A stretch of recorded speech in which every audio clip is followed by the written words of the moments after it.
ॐ नमः सिद्धेभ्यः।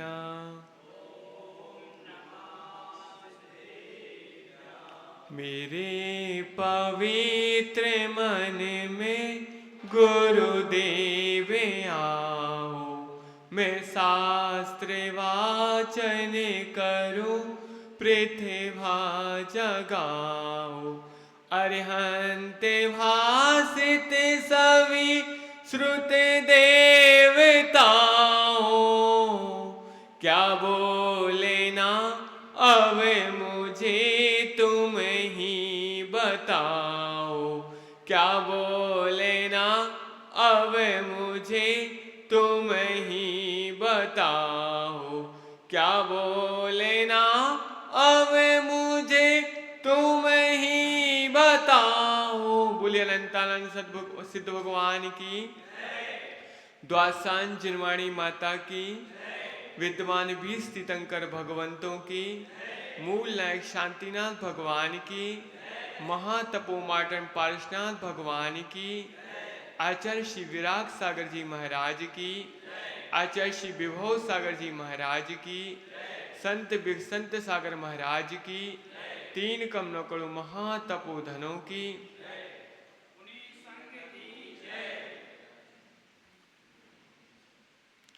सगा ही दगा देता है। सगा ही क्या देता है? दगा देता है। अब जब सगा ही दगा देता है, अपन ने ये बात कभी सुनी कि सगा दगा देता है? ये शब्द कभी सुने आपने? बताओ कि सगा ही दगा देता है, ये शब्द सुने? तो जैन आगम में ऐसे बहुत सारे उदाहरण हैं जहां पर सगे संबंधियों ने क्या दिया? दगा दिया।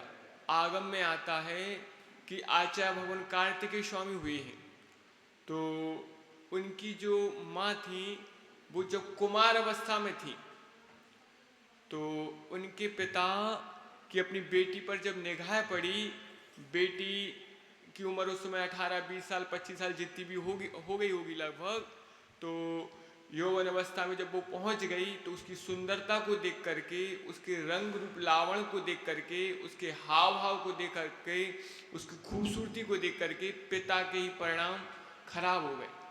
अब जब पिता के मन में ऐसे भाव बने कि मेरी शादी किसके साथ हो जाए? मेरी बेटी के साथ हो जाए। मैं अपनी बेटी के साथ काम सेवन कर लूं तो कैसे करूं? अगर मैं करता हूं तो समाज के लोग और इस राज्य में जितने भी लोग रहते हैं वो इसका विरोध करेंगे, तो क्या किया जाए? तो फिर उनने क्या किया कि उनने राजसभा लगाई और सभी सभासदों से, सभी सैनिकों से, सभी जन समुदाय से पूछा कि भैया पूरे राज्य में जितने भी जड़ रत्न होते हैं या जितने भी रत्न होते हैं उनका मालिक कौन होता है, उनका स्वामी कौन होता है? तो सभी ने एक स्वर में एक साथ बोल दिया कि सभी का स्वामी तो राजा होता है। तो वहां पर एक दिगंबर साधु भी आए थे, उनको ये बात किसी प्रकार से पता चल गई थी, तो उनने कहा जड़ रत्न को छोड़ करके। किसको छोड़? जितने भी जड़ रत्न हैं इनके स्वामी तो आप हो, लेकिन चेतन रत्न को छोड़ करके आप अन्य जड़ रत्नों के स्वामी कहलाओगे। तो वहां पर अब जन समुदाय ने एक साथ एक स्वर में बोल दिया कि भैया इनका स्वामी कौन होता है? राजा होता है। तो मुनिराज की चल नहीं पाई।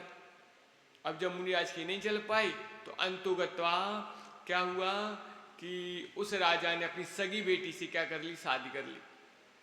और जब शादी कर ली, धीरे धीरे वो कुछ समय बाद संतान की उत्पत्ति हुई और संतान धीरे धीरे बड़ी हुई, तो बार बार अपनी माँ से पूछता कि तुम अपने भाई के पास या पिताजी के पास क्यों नहीं जाती? हमारे अन्य दोस्तों मामा के पास, नाना के यहाँ जाते हैं, तुम कभी हमें मामा से मुलाकात ही नहीं कराती, हमारे नाना कौन उनसे मुलाकात ही नहीं कराती, तो आप कराओ। तो बार बार क्या करती, यहाँ वहाँ की बात बोल करके उस बात को टाल देती। लेकिन एक दिन वो जिद पकड़ के बैठ गया कि आज आपको बताना पड़ेगा कि मेरे नाना कौन है, मेरे मामा कौन है। तो अंतुगत्वा माँ को बताना पड़ा कि जो तेरे पिता हैं वही तेरे क्या हैं, नाना हैं। जो तेरे पिता हैं वही तेरे क्या हैं, नाना हैं। जब उसको इस बात का बोध हुआ, इस बात का परिज्ञान हुआ, तो उसने क्या किया कि वहाँ से उसके अंदर वैराग्य के भाव प्रस्फुटित हो गए और आगे चल करके उसने मुनि दीक्षा ले ली। और फिर दिगंबर आमनाय के बहुत बड़े महान आचार्य भगवान कार्तिकेय स्वामी बने, जिन्हें कार्तिकेय रूपीक्षा नाम का महान ग्रंथराज लिखा है, जिसमें 12 भावनाओं का बहुत सूचिता से और विस्तार से उसमें विवरण लिपिबद्ध है। तो सगा प्राणी ने क्या किया, दगा दिया। सगे बाप ने ही अपनी बेटी को क्या कर दिया, दगा दे दिया। अब बाप जो होता है अपनी बेटी का क्या होता है, रक्षक होता है, और वो ही भक्षक बन गया। पिता जो होता है अपनी बेटी का क्या होता है, रक्षक होता है, उसके सील धर्म का संरक्षक होता है, और वो ही क्या बन गया, भक्षक बन गया। तो सगे बाप ने अपनी सगी बेटी को क्या कर दिया, दगा दे दिया। अपन देखते बाहुबली भगवान थे और भरत भगवान थे। तो जब दोनों राजकुमार अवस्था में थे तो भरत ने क्या किया, अपने सगे भाई के ऊपर चक्र चला दिया, क्योंकि चक्र रत्न आयुशाला में प्रवेश नहीं कर रहा था। इसलिए उनने क्या किया, सठखंड के अधिपति उनको बनना था, सठखंड का आधिपत्य उनको स्वीकार करना था। तो इसलिए उनने अपने सगे भाई के ऊपर क्या कर दिया, चक्र चला दिया। तो सगा ने दगा दिया कि नहीं दिया?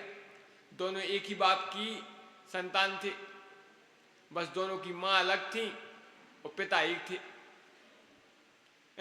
तो सगा ने क्या किया भैया, दगा दिया कि नहीं दिया? इसके बाद सुकौशल मुनिराज हुए हैं, सुकुमाल मुनिराज हुए हैं। तो एक मुनिराज की जो माँ थी वो पिछले भाव में उनको क्या करती थी, जान से भी ज्यादा प्यार करती थी। और उन्हीं माँ ने अगले भाव में क्या किया, शेरनी बन के अपने बेटे का 3 दिन तक क्या किया, पैर का भक्षण किया।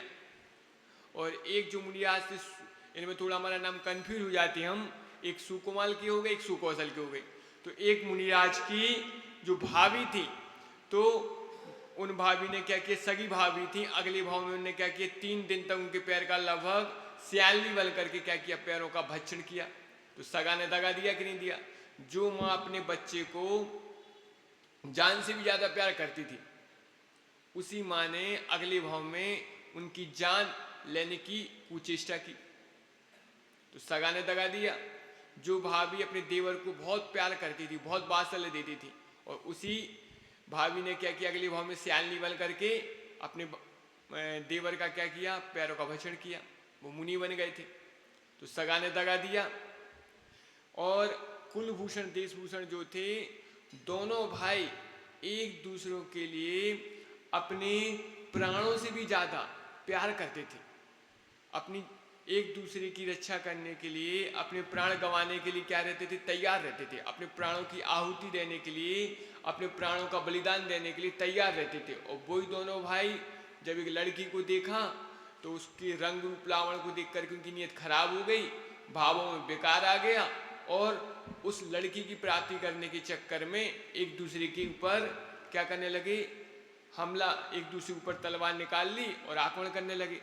तो आगे जो सारथी चल रहा था, उस सारथी ने बताया, भैया जिस लड़की के तुम मिस्टर बनना चाह रहे हो वो तुम्हारी सिस्टर है। जिस लड़की के आप मिस्टर बनने जा रहे हो, बनना चाह रहे हो, वो आपकी क्या है, सिस्टर है। और सिस्टर के तुम मिस्टर बन नहीं सकते, सिस्टर के मिस्टर बन नहीं सकते। तो उसने कहा कि भैया हमारी तो कोई सिस्टर थी नहीं। तो उन्होंने कहा जब आप 14 साल तक गुरुकुल में अध्ययनरत थे, उसी बीच में आपके पिताश्री के यहाँ पे एक कन्या उत्पन्न हो गई थी, और पिताश्री ने आपको इन्फॉर्मेशन नहीं दी थी। इसलिए नहीं दी थी ये वाली इन्फॉर्मेशन कि आपकी विद्यार्जन में रुकावट ना आए, विद्यार्जन करने में व्यवधान ना आए, नहीं तो तुम अपनी बहन के मोह के चक्कर में आ जाते और फिर पढ़ाई से वंचित हो जाते, शास्त्रों का अध्ययन करने से वंचित हो जाते, लौकिक अध्ययन करने से वंचित हो जाते। तो ना हो पाओ, इसलिए उन्होंने आपको ये सूचना प्रेषित नहीं की।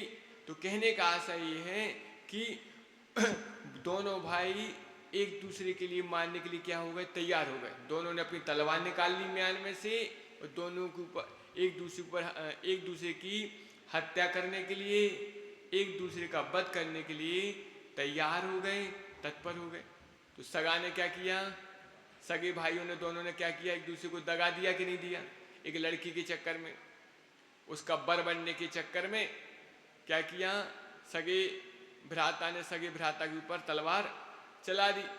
तो कहने का चलो भैया महाराज जी ने 10 मिनट का टाइम दिया था, अपना समय हो गया। तो कहने का आशय आपसे ये है कि अपन पढ़ते ना, यूं कमो इस जीव को साथी सगाना कोई। तो यूं कमो इस जीव को साथी सगाना कोई। तो जब सगा ही दगा देता है, सगा ही क्या करता है, दगा देता है, तो किस पर विश्वास किया जाए। तो इसलिए जहां देह अपनी नहीं तहां न अपना कोई। जब ये काया अपनी नहीं है तो वहां पर अपना कोई कैसे हो सकता है, तहां न अपना कोई। घर संपत्ति पर प्रकट ए पर परिजन लो। तो घर संपत्ति पर प्रकट कौन है, पर यानी दूसरे व्यक्ति, परिवार के अन्य परिजन, अन्य सगे संबंधी एवं अन्य मित्रगण। तो जहां दे अपनी नहीं तहां न अपना कोई। तो अपना कोई नहीं है, अपने बस जैन दर्शन तो ये बोलता है कि सच्चे देव, सच्चे सास, सच्चे गुरु वो भी अपने नहीं है, वो भी अपने नहीं, वो भी परद्रव्य है।